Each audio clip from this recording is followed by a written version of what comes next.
Dies ire, dies illa, solvet seculum infamilla. Teste David cum sibilla. We are still on the topic of judgment. The oldest picture of judgment is probably the weighing scales. The souls of the dead are weighed in the scales.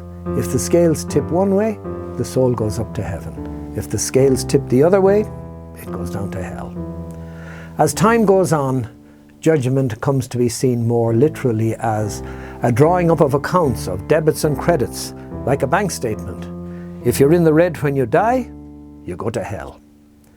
This is quite clearly not right.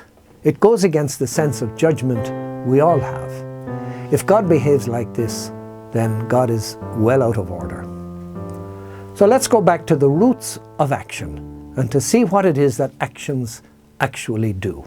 Consider a free action. Each free choice I make changes me.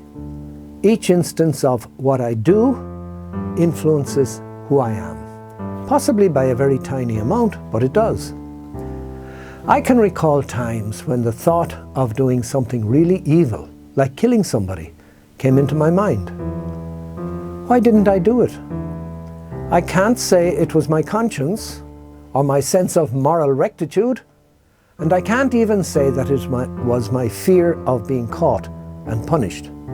What really prevented me from killing the person is the fact that I do not want to become a murderer. My life has been full of acts of becoming, now, and at the end of life, I am what I have become. If you have become someone who is leaning towards others in love, then that is what you will be. But if you are the opposite of this, if your whole being is ordered towards you, and other people exist only insofar as they can serve your ambitions and your desires, if people are objects to be used, then that is who you will be. The light of heaven is the light of other people's presence and the presence of God. But to the lost, the light of heaven is the fires of hell. But what about purgatory? Personally, I like to think of what happens as purgatory as a baby being held lovingly but firmly in the bathwater by its mother. The baby doesn't like the water, but Mammy insists on sponging the baby gently before rinsing off and drying the baby in a warm and soft bath towel and embracing the baby in her bosom. Or perhaps what happens in purgatory is like a surgical operation in which the not me is carefully cut away from the me, like the removal of a tumor or a wart. It can take place in this life or in the next.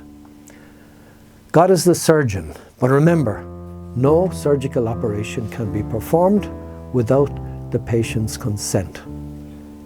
And purgatory is not a place of probation, as if the souls in it were retaking an exam that they had failed.